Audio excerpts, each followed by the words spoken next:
ও বন্ধু, আল্লাহ রাসূল বলে গিয়েছে, তুমি যদি জানো একজন মানুষ অপরাধী, একজন মানুষ জালেম, একজন মানুষ মানুষের উপর নির্যাতন করে, ও বন্ধু নিপীড়ন করে মজা পায়, তুমি শুধু দুনিয়ার প্রেমের জন্য, লোভের জন্য তার কাছ থেকে তুমি কিছু সুবিধা পাও, এই জন্য তুমি তাকে সমর্থন করেছো, আমার রাসূল বলে দিয়েছে তুমি মুসলমান থেকে খারিজ হয়ে গেছো। জোরে কন্যা নাউজুবিল্লাহ। এগুলো আযাব। আপনাদের এই চিনাইরের মধ্যে জায়গা দখল করার লোভী মানুষ আছে না নাই? আসেনি? সারা বাংলাদেশে কম বেশি আছে।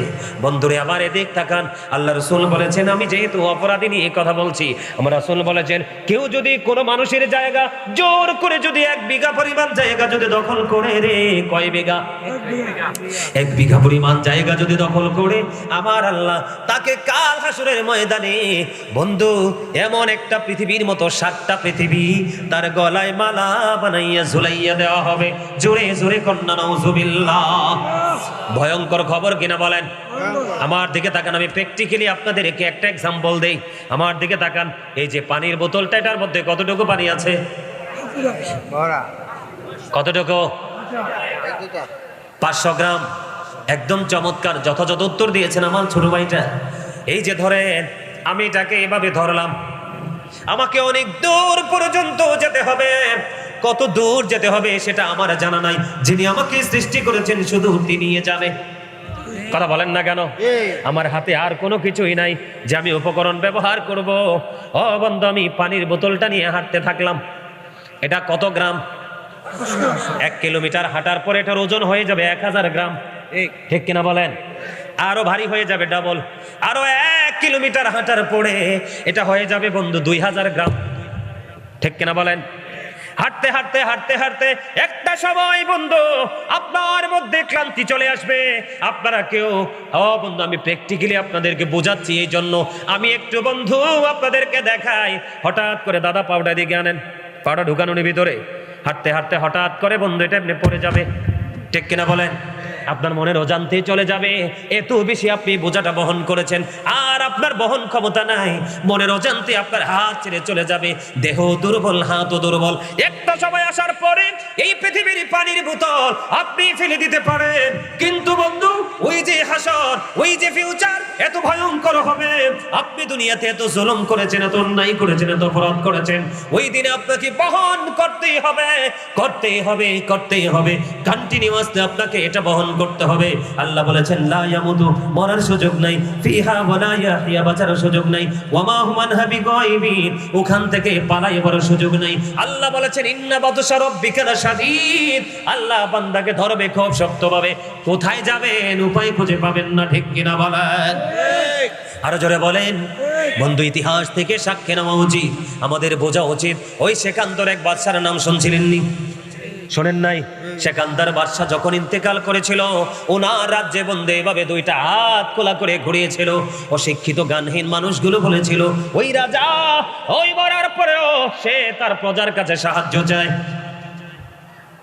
কিন্তু যারা জ্ঞানী মানুষ তারা মনে করেছে না না না, দেখো আমাদের রাজত্ব করেছে তিনি, আজকে তিনি মৃত্যুবরণ করেছে, আজকে খালি 2টা হাত নিয়ে যাচ্ছে, কিছুই নাই।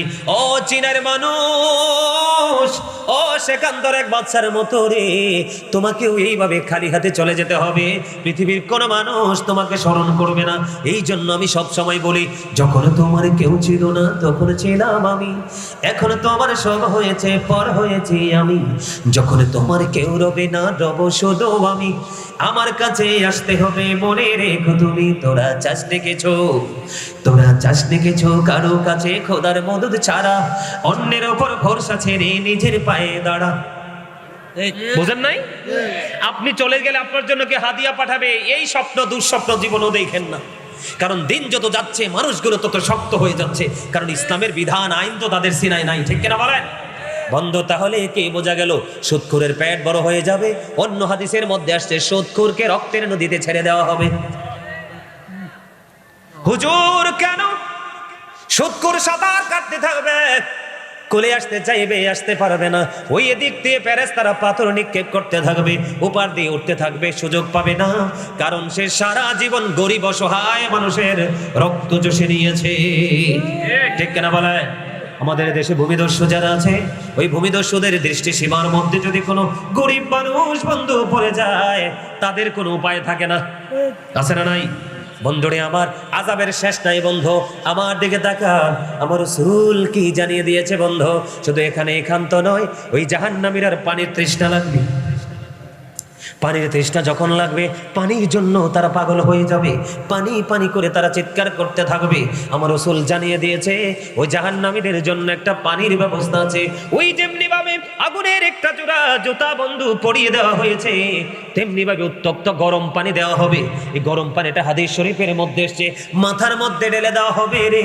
মাথার মধ্যে ঢালতে দেরিটা পেটের মধ্যে ঢুকবে, ঢুকতে দেরি তোমার দুই রানের মধ্যখান দিয়ে লজ্জাস্থান দিয়ে লিকুইড হয়ে, জুসের মতো লিকুইড হয়ে সব কিছু গলে গলে বের হতে থাকবে। তুমি কাঁদতে থাকবে, তুমি চিৎকার করতে থাকবে, সাহায্য চাইতে থাকবে, কেউ তোমাকে সাহায্য করার জন্য আসবে না। জোরে জোরে কন্যা নাউজুবিল্লাহ। আর জান্নাতি যারা হবে তাদের খবর জানেননি? যারা জান্নাতি হবে, একটু কষ্ট করো, চিরস্থায়ী সুখ তোমার জন্য অপেক্ষা করতেছে। আর ক্ষণস্থায়ী জীবনের সুখের জন্য চির সুখকে তুমি কবরে পাঠিয়ে দিচ্ছ বন্ধু। জান্নাতি যারা হবে তাদের জন্য জান্নাতে 4টা নহর বরাদ্দ থাকবে। এর মধ্যে রাসূল বলেছেন, বিসমিল্লাহ শরীফ যারা সঠিকভাবে তেলাওয়াত করবে প্রত্যেকটা ভালো কাজের আগে, তার জন্য 4টা জান্নাত, 4টা নহর বরাদ্দ থাকবে। একটা হলো বন্ধু দুধের নদী, একটা হলো শরবতের নদী, একটা হলো পানির নদী, একটা হলো মধুর নদী। বন্ধ পাপীরা গরম পানি চাইবে, মাথায় ডালা হবে গরম পানি, লিকুইড হয়ে যাবে, সবগুলো গলে গলে বের হতে থাকবে। আর জান্নাতের মর্যাদা দেখো, সে পানি খাইয়া ভাল লাগে না, শরবত খাইতে চায়। ওই যে নদী বরাদ্দ, শরবত খেয়ে ভাল লাগে না, মধু খেতে চায়। ওই যে বরাদ্দ, দুধ হলো অত্যন্ত পুষ্টিকর জিনিস, কোনো কিছুই খাবে না, দুধ খাবে। ওই দুধের নদী নহর বরাদ্দ আছে। সবচেয়ে বড় মজার খবর হলো, যতই তুমি খাও ঢেকের সাথে ফিনিশ হয়ে যাবে, পায়খানাও হবে না, প্রস্রাব হবে না। সুবহানাল্লাহ কোন না, আরো বলে আরো চলে আর ওয়াজ করন যাইতো না তো শাহিন ভাই, এই যে দুর্বল হয়ে পড়ছে। হ্যাঁ চাই জোরে কম একবার সুবহানাল্লাহ, আরো জোরে, আরো জোরে। মোটামুটি আছে না? তাহলে কি বুঝতে পারলাম? জাহান্নাম অত্যন্ত ভয়ঙ্কর, অত্যন্ত মর্মান্তিক এক অধ্যায়। বন্ধুরে আমার, শুধু এখানে একান্ত নয়, আল্লাহর প্রিয় হাবিব জানিয়ে দিয়েছেন। কোরআন তো আল্লাহ রাসূলের কাছে এসেছে, ঠিক কিনা বলে? পবিত্র কালামে হাকিমের মধ্যে এসেছে, জাহান্নামীদের জন্য একটা খাবার আছে যেটার নাম হলো বন্ধু জাক্কুম। কে? এত ভয়ঙ্কর বিষাক্ত বন্ধু আমার রাসূল জানিয়ে দিয়েছেন, হাদিস শরীফের মধ্যে এসেছে, একটা ফোঁটা জাক্কুম যদি এই মুহূর্তে সিনাইয়ের মাটিতে যদি একটা ফোঁটা পড়ে, জাস্ট একটা ফোঁটা এই সিনাইয়ের মাটিতে যদি পড়ে রে, ও বন্ধু, গোটা পৃথিবীর মাটি তাৎক্ষণিকভাবে বিষাক্ত হয়ে যাবে। ওই খাবারটা জাহান্নামীদের জন্য বরাদ্দ, তাকে খাইতে হবে। খাবো না এই শব্দের কোনো গ্রহণযোগ্যতা থাকবে না। জোরে জোরে কন্যা নাউজুবিল্লাহ। শুধু এখানেই বন্ধু ক্ষান্ত নয়, শুধু এখানেই ক্ষান্ত নয় রে, রাসূল জানিয়ে দিয়েছে পাপী জাহান্নামী যারা, তাদের জন্য আরেকটা খাবার বরাদ্দ।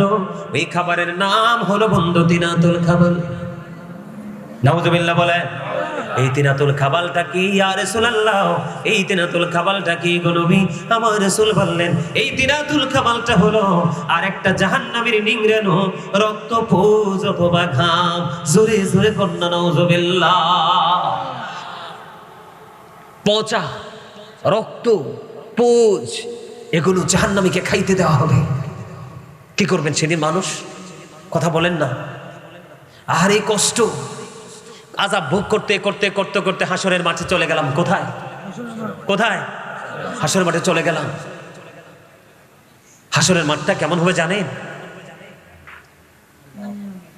আমার রাসূলকে মা আয়েশা প্রশ্ন করলেন, নবী গো, এই কাল হাসরের ময়দানে নারী পুরুষ তো উলঙ্গ থাকবে,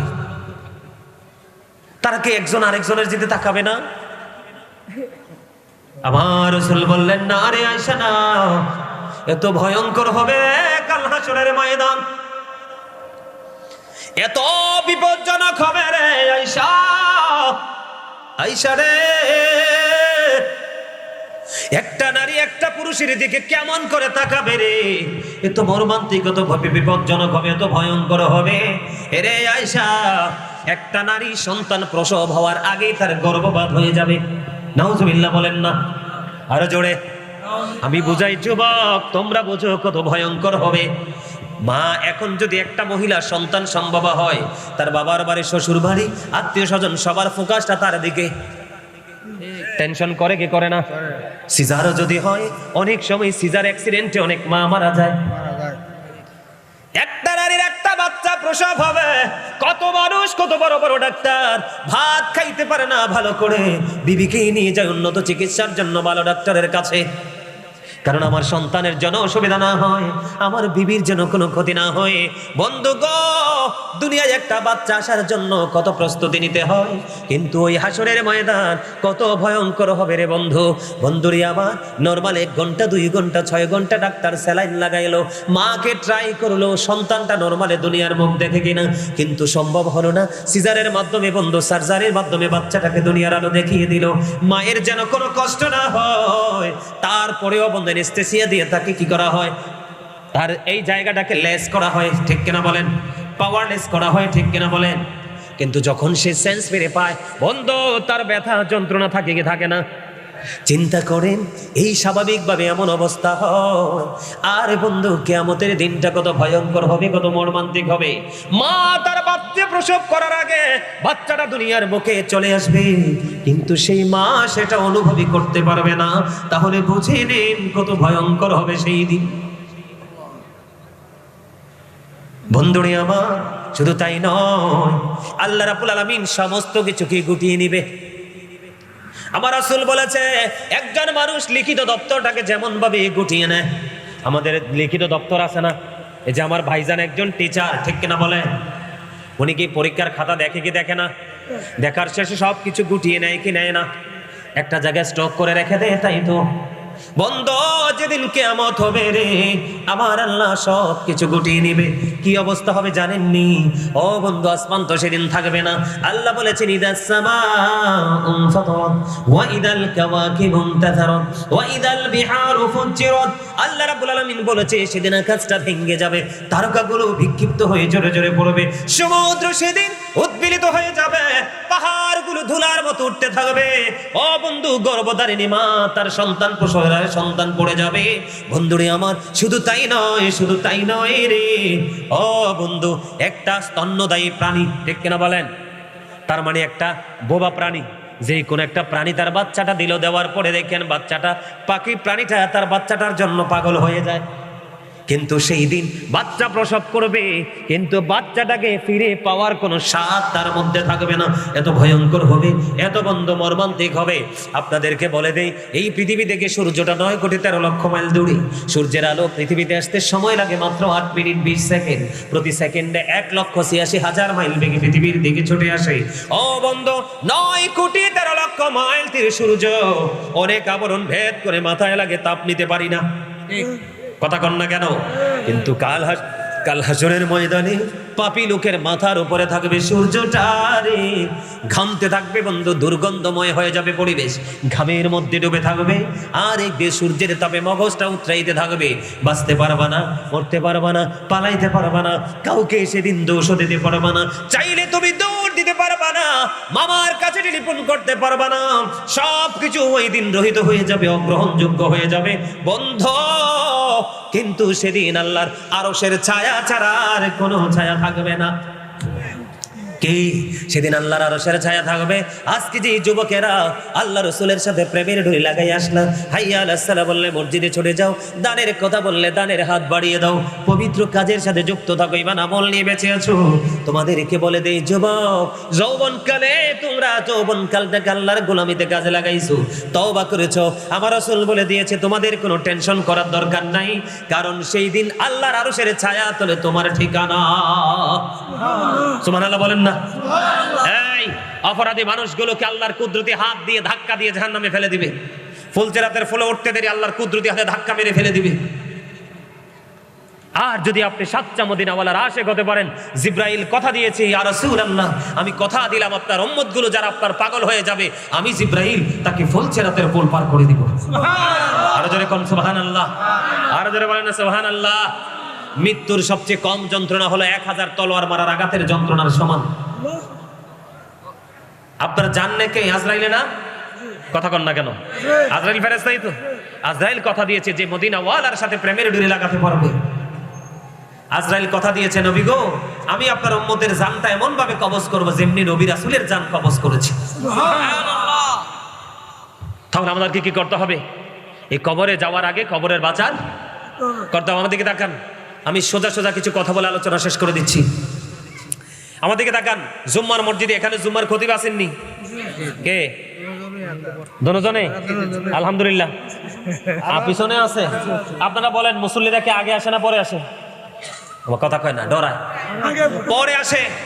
কিছু মুসল্লি আগে আসে, সব ম্যাক্সিমাম মুসল্লি পরে আসে, তাই না? কথা বলেন।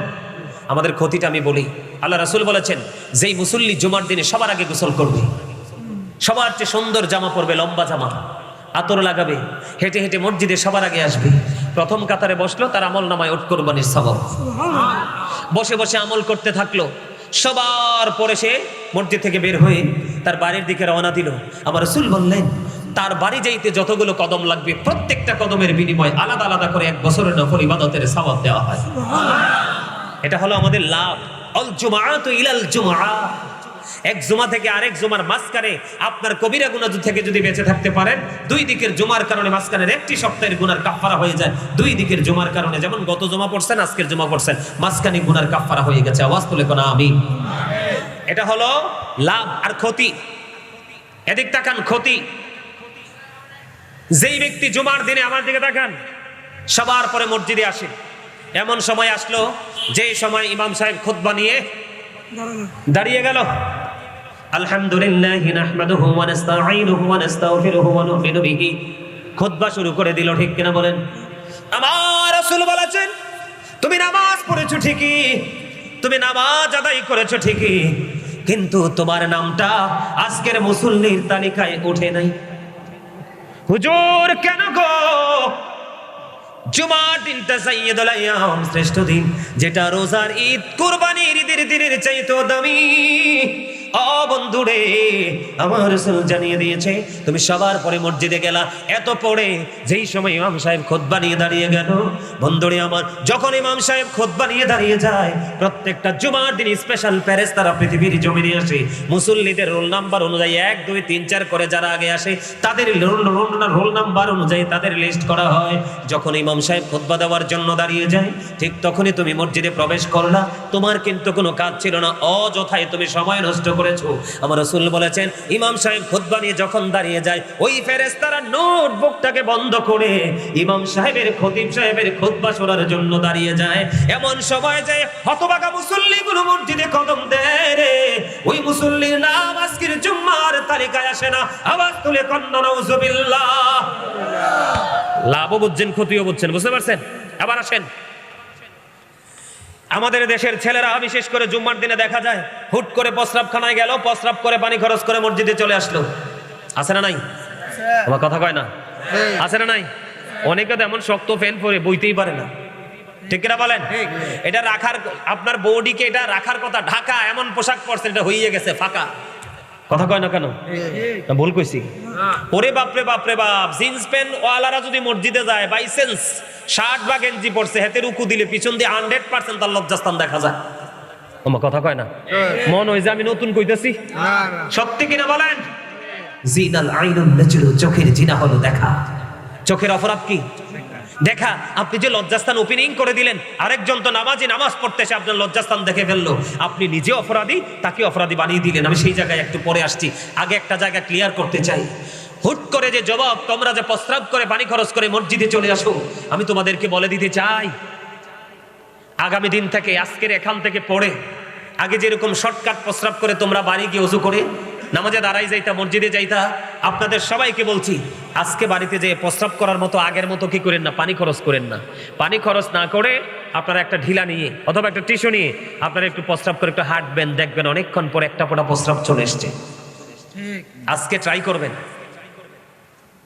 লা তুকবালু সালাতুম বিগাইরি তুহুর ওয়ালা সাদাকাতুম মিন কুরুর। পবিত্রতা ছাড়া ইবাদত কবুল হয় না, হালাল টাকা না হলে দান সাদকাও কবুল হয় না। মিফতাহুল জান্নাতিস সালাহ ওয়া মিফতাহুস সালাতিত তুহুর। নামাজ হলো জান্নাতের চাবি, আর নামাজের চাবি হলো পবিত্রতা। সুবহানাল্লাহ বলেন না কেন? আরে জোরে। নামাজ হলো কি জান্নাতের, আর নামাজের চাবি হলো কি?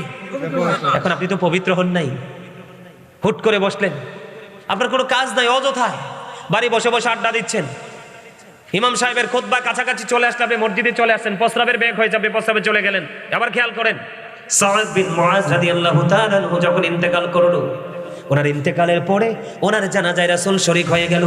শরীক হয়ে যাওয়ার পরে ওই দিকে গভীর খেয়াল করে দেখেন, ওনার কবরের পাশে চলে গেলেন, আমার রাসূল তার জন্য দোয়া করতেছে, আর সাহাবায়ে কেরামদেরকে বলে দিচ্ছেন, বন্ধু উনি এত বেশি আল্লাহওয়ালা ছিলেন, এত বেশি বুজুর্গ ছিলেন, ওনার ইন্তেকালের পরে ৭০,০০০ ফেরেশতা ওনার জানাজায় অংশগ্রহণ করেছে। সুবহানাল্লাহ। যারা জানাজায় ৭০,০০০ ফেরেশতা অংশগ্রহণ করে, তার কি কবর আযাব হওয়ার সম্ভাবনা আছে? কিন্তু নবীজি বলতেছে আছে। কেন গো নবী, কেন গো নবী? এবার আমার রাসূল বললেন, সে যখন প্রস্রাব করত ভালো করে সে পবিত্রতা অর্জন করত না, এই জন্য পাহাড় পরিমাণ নেক আমল থাকার পরেও তার কবরে আযাব হচ্ছে। আমি নবী দোয়া করে দিলাম, আল্লাহ যেন তাকে আযাব থেকে মুক্ত করে দেয়। তাহলে প্রস্রাব করার পরে হুট হাট কি করা যাবে না? কথা বলে না কেন? পানি খরচ করা যাবে না। আপনি যদি আখিরি বৈঠকে বসেন তারপরেও জামাতের সওয়াব পাবেন, কিন্তু তাড়াতাড়ি প্রস্রাব করে তাড়াতাড়ি পানি খরচ করে নামাজে যদি প্রথম কাতারেও দাঁড়ান, নামাজ বাতিল হয়ে যাবে। তাহলে কোনটা করবেন? এবার আসেন, আমাদের দেশে মানুষ নামাজ পড়ার পরও হেদায়েত হয় না। এর কয়েকটা কারণ, এর মধ্যে গুরুত্বপূর্ণ একটা কারণ হলো, আমার দিকে তাকান, এখনকার ছেলেরা জিন্স প্যান্ট পরে কি পরে না? আরো জোরে বলেন। এই জিন্স প্যান্ট হালাল না হারাম জানেন নি? ইয়া বানি আদম কাদ আনসালনা আলাইকুম লিবাসান ইউওয়ারি সাওআতিকুম ওয়ারিশান ওয়া লিবাসুত তাকওয়া যালিকা খায়র। আদম সন্তানের জন্য আল্লাহ পোশাক দিয়েছে তিনটা। কয়টা? একটা হলো লজ্জাস্থান ঢাকার পোশাক, আরেকটা হলো সাজের পোশাক, আরেকটা হলো তাকওয়ার পোশাক, যেটা শরীয়ত সম্মত, আল্লাহ রাসূলের মন মতো। এদিক তাকান, নারীর যেমন পর্দা ফরজ, পুরুষের পর্দা ফরজ। লিবাসুত তাকওয়া যালিকা খায়র, আল্লাহর কাছে সবচেয়ে কি সমস্যা না। দেখো তার পোশাকটা টাকনুর নিচে আল্লাহ যে কন্ডিশন দিয়েছে, কন্ডিশন ভঙ্গ করে ফেলেছে। জোরে জোরে কন্যা নাউজুবিল্লাহ। এবার প্রশ্ন করতে পারেন, হুজুর এই প্রাণের জন্ম দিয়েছে কে? ইহুদিরা। মুসলমানের জন্য বরাদ্দ ছিল মেসওয়াক, বেঈমানেরা কৌশল করে ব্রাশ আবিষ্কার করে মেসওয়াক শেষ। আপনার আমার জন্য সকালবেলার ফোরকানিয়া মাদ্রাসা, কিন্ডারগার্টেন আবিষ্কার করে এটাকে জ্যান্ত মেরে ফেলেছি। কথা বলেন না কেন? নারীরা যখন প্রাপ্ত বয়স্ক হয় মোটা কাপড় পরতে হয়, ও বন্ধু মাথা থেকে পুরো অঙ্গ ঢেকে রাখতে হয়, এটা তার জন্য ফরজ। নারীরা পোশাক পরার পরেও তার শরীর দেখা যায়। নবীজি জানিয়ে দিলেন যে এই নারী পোশাক পরার পরেও তার অঙ্গ দেখা যায়, ওই নারী পোশাক পরিহিত নয়, ওই নারী উলুঙ্গিনী ল্যাংটা। জোরে কন্যা নাউজুবিল্লাহ। আজকে আমি বলে যাই, যেই পুরুষকে আল্লাহ পোশাক দিয়েছে লজ্জাস্থান ঢাকার জন্য, পোশাক দিয়েছে সাজের জন্য, পোশাক দিয়েছে তাকওয়ার পোশাক, যারা বন্ধু আল্লাহর হুকুম অমান্য করে, তোমরা যারা উপর দিক দিয়া, কি লজ্জা লাগে, আমি পুরুষ হইয়া চাইতে শরম লাগে, ঠিক না বলেন? এমন নিচে প্যান্টটা থাকে, ছি ছি ছি ছি ছি, নিজেকে মুসলমান ভাবতে, মুসলমানের বাচ্চা ভাবতে নিজের কাছে লজ্জা লাগে। সামনের দিক দিয়েও দেখা যায় লজ্জাস্থান, পিছনের দিক দিয়েও দেখা যায় লজ্জাস্থান। মা বোন সবাই দেখে কি দেখে না? কথা বলেন না কেন? আমার কথা না, কোরআনের কথা, অস্বীকার করার কোনো সুযোগ নেই। আছে যেই ছেলেরা পোশাক পরার পরে তার লজ্জাস্থান দেখা যাবে, সে কখনোই পোশাক পরিহিত পুরুষ হতে পারে না। যার শরম নাই তার ঈমান নাই। কথা কন না কেন? যার শরম নাই তার ঈমান নাই। কথা কি বুঝতে পারছেন? এদিক তাকান, বুঝতে পারছেন? তাহলে আজকে থেকে অসভ্য পোশাক পরা যাবে না। যাবে। অনেক মুরব্বীদেরকে দেখা যায় লুঙ্গি এমন ভাবে পরে মনে হয় রাস্তা ঝাড়ু দিচ্ছে। আছে না নাই? আছে। কোনোভাবে টাকনুর নিচে পোশাক, লুঙ্গি বলেন, প্যান্ট বলেন, পায়জামা বলেন, ট্রাউজার বলেন, বলে হুজুর জিন্স প্যান্টকে ধরছেন কেন? এটা বেশি খারাপ, কারণ এটার হাজার টানলে এটা উপরে ওঠে না, কারণ এটা জন্ম হয়েছে ছোট্ট হইয়া। কথা কন না কেন? ঠিক না ঠিক?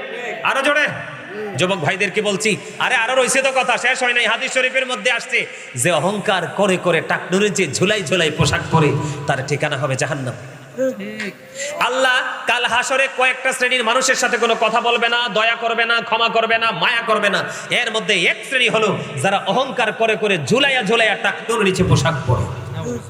নাউজুবিল্লাহ বলেন না, আরো জোরে বলেন, আর একটু মহব্বতে। তাহলে এইগুলোকে করা যাবে? এগুলো আমরা করব ঠিক না বলেন? আরো জোরে।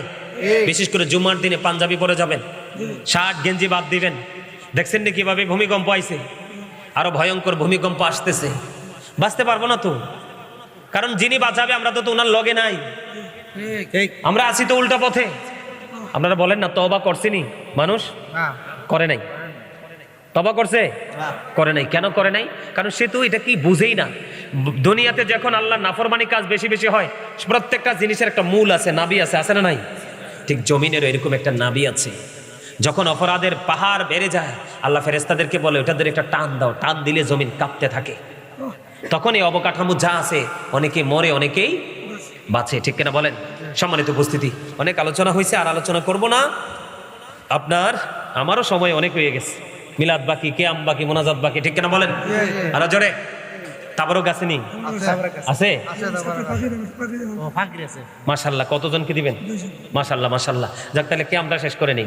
কিয়ামটা শেষ করে মোনাজাতের আগে আমরা বাচ্চাদেরকে পাগড়ি দেওয়া হবে। আপনারা যারা এখনো বাইরে দাঁড়িয়ে আছেন সবাই ভিতরে চলে আসেন। আমরা কিছুক্ষণের মধ্যে প্রোগ্রাম শেষ করে আমরা মোনাজাত দিয়ে দিব। তাবারক নিয়ে সবাই বাড়ি যাবেন, সবাই ভিতরে চলে আসেন। আমি যখন কিয়াম করব তখন আপনারা সবাই সারিবদ্ধভাবে বসে যাবেন। মাদ্রাসার সৌজন্যতা মাফিক আমাদের ছাত্র সংখ্যা ছিল প্রায় 48 থেকে 50। এখন বর্তমানে 27 জনের মতো আছে। একটু দয়া করে যদি আমাদের একটু 10-15 জন ছাত্র কালেকশনের ব্যাপার আছে, মাদ্রাসার চালানোর প্রস্তুতি। উনি কি বলছে জানেন? আমরা শুধু সুন্নিয়ত করলে তো হবে না, মুখে মুখে সুন্নিয়তের কথা বললে হবে না। আমাদেরকে সত্যিকারের সুন্নিয়তকে কি করতে হবে? জিন্দা করতে হবে। এই সত্যিকারের সুন্নিয়তকে জিন্দা করতে হলে আপনার আমার জন্য মাদ্রাসার কোনো বিকল্প নাই, ঠিক না বলেন? আমরা কিন্তু সব দিকে অ্যাক্টিভ থাকলেও আমরা মাদ্রাসার ক্ষেত্রে কিন্তু অনেক পিছিয়ে, ঠিক কিনা বলেন? সম্মানিত উপস্থিতি, আপনারা সবাইকে বলবো, আজকে অনুরোধ করে যাব, সবাই চিন্তা করবেন। এই একটা ছেলে যদি সত্যিকারের নবী প্রেমিক হাফেজ হতে পারে, তার পরিবারের মধ্যে 10 জন লোক কি অলরেডি জাহান্নামী বলে ঘোষণা হয়ে গেছে। মানে তার পরিবারের 10 জন লোক অলরেডি জাহান্নামী হিসাবে ঘোষণা হয়ে গেছে, কিন্তু সে সত্যিকারের কোরআনে হাফেজ বানিয়েছেন।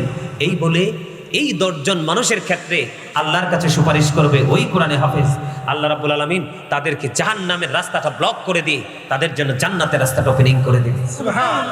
তো আপনারা কেন পিছিয়ে থাকবেন? সন্তানদেরকে এই আপনারা বলেন, আমি যখন দাখিল পরীক্ষা দেই আমাদের উপজেলাতে, আমার যখন টেস্ট পরীক্ষা চলে, তখন আমাদের যে টিউনো ছিলেন তিনি মাদ্রাসার ছাত্র। তিনি আমাদেরকে বলেছিলেন মাদ্রাসাকে মানুষ ছোট করে দেখে, আসলে মাদ্রাসা যে কত বড় নিয়ামত। একটা ছেলে যদি ফার্স্ট টাইমে মাদ্রাসায় পড়ে তাহলে তার লাইফটা আর বরবাদ, সে যেখানেই যাক। আপনি কি মনে করছেন মাদ্রাসায় পড়ে হুজুর হওয়া লাগবো? মাদ্রাসায় পড়ে কি সরকারি চাকরি করা যায় না? কথা বলেন না কেন? যায় না? যাই তো। আপনি যখন মাদ্রাসায় চাকরি পড়াশোনা করে একটা ভালো জব করবেন, তখন আপনার কারণে পুরো ডিপার্টমেন্টটা ঠিক থাকবে। কারণ আপনি তো জানেন হালাল হারামের মধ্যে কতটা পার্থক্য। আপনি যখন বলে দিবেন, অটোমেটিক্যালি মানুষের মধ্যে পরিবর্তন চলে আসবে, ঠিক কিনা বলেন? সম্মানিত উপস্থিতি, ওই যে বললাম নবীজি বলছেন নবীর প্রেম শিখাও, নবীর পরিবারের প্রেম শিখাও, তারপরে বলেছেন কোরআন তেলাওয়াত শিখাও। আপনারা সবাই মাদ্রাসার দিকে সুদৃষ্টি দিবেন, তবে আপনারাও অ্যাক্টিভ শিক্ষক রাখবেন। আছে অ্যাক্টিভ শিক্ষকের মাধ্যমে তাদেরকে টিচিং দিবেন, বাচ্চারা যেন কোরআন তেলাওয়াত করে করে ভালো হাফেজ হতে পারে। শুধু হাফেজ হলে চলবে না, ভালো মানের হাফেজ যেন হতে পারে। আমার মাদ্রাসায় 37,000 প্রতিযোগীর মধ্যে ফার্স্ট সেকেন্ড দুইটাই হয়েছে আমার মাদ্রাসার, আলহামদুলিল্লাহ। একটা পাইছে স্বর্ণপদক আর একটা পাইছে ফ্রিজ। স্বর্ণপদক আর ফ্রিজটা বড় বিষয় না, এত এত হাজার প্রতিযোগীর মধ্যে ফার্স্ট সেকেন্ড হওয়া তো দারুণ কম্পিটিশন, ঠিক কিনা বলেন? আরো জোরে। আপনি আপনার বাচ্চাটাকে, আমাদের মাদ্রাসার মধ্যে আপনার অত্যাধুনিক সকল প্রযুক্তি আছে। বাচ্চাদেরকে আপনার ইন্টারন্যাশনাল ভাবে কিভাবে এই প্রতিযোগিতায় তাদেরকে অংশগ্রহণ করানো হয়, সব ধরনের প্রযুক্তি সম্পর্কে টিচাররা তাদেরকে টিচিং দেয়। তো আপনারাও প্রত্যেকটা জায়গায় মাদ্রাসার দিকে ঝুঁকেন। সব বন্ধ হয়ে যাবে, এটা বন্ধ হবে না। আপনি মরার পরেও অটো আপনার বাজার কবরে পৌঁছে যাবে। আপনারা পারবেননি বাচ্চা দিতে মাদ্রাসায়? মা ডরাইতেছে, কথা কয় না। আপনারা বাচ্চা দিবেননি মাদ্রাসায়? মাদ্রাসায় কি পড়াশোনা ভালো হয় না? আপনারা কোনো অভিযোগ থাকলে আমারে বলেন। মাদ্রাসা কি ভালো চলে না? চলে তো, চললে আপনি বাচ্চাকে দেন না কেন? এই আমার মধ্যে কিছু লোক বলতো মোল্লা হইয়া লাভ কি? আমার একটা ছাত্র, বুঝছি তো হ্যাপস খান, আমি বুঝতে পারছি তো। তো আমার এক ছাত্র, দেখেন বাচ্চাদেরকে কিভাবে ভুল বোঝানো হয়। আমার স্টুডেন্ট, ওরে বললাম তুমি বড় হয়ে কি হতে চাও? আমি পুলিশ ইন্সপেক্টর হব।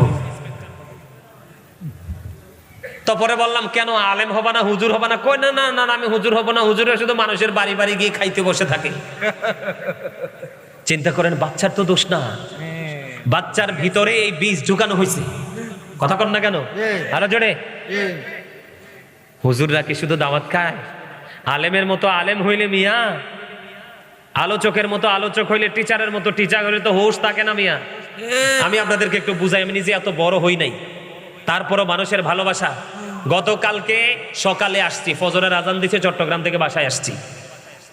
বিশ্বাস করেন কিচ্ছু খাই নাই, শুয়ে গেছি, কারণ আবার জুমা আছে। শুয়ে গেলাম, ঘুম থেকে উঠে গোসল করে রেডি হয়ে এই ড্রেসগুলো পরে, এই পাগড়িটা পরেই মসজিদে চলে গেলাম। জুমার নামাজ পড়াই ফেললাম, নামাজ পড়াইয়া তারপরে বাসায় আসলাম। আয়সা দেখি নিচে ওই দিক কসবা থেকে মাহফিল কমিটি গেছে ৩-৪ জন ছেলে, ওই দিক থেকে আরো কত মেহমান ফোন দিচ্ছে। আরেকজন আসছে ওই যে পঞ্চগড় থেকে, হুজুর আপনার সাথে দেখা করবো, পঞ্চগড় থেকে আসছে। আমি কই বাবারে দয়া করে আজকে না কালকে দেখা করো, কালকে আমার মাহফিলটা খুব কাছে।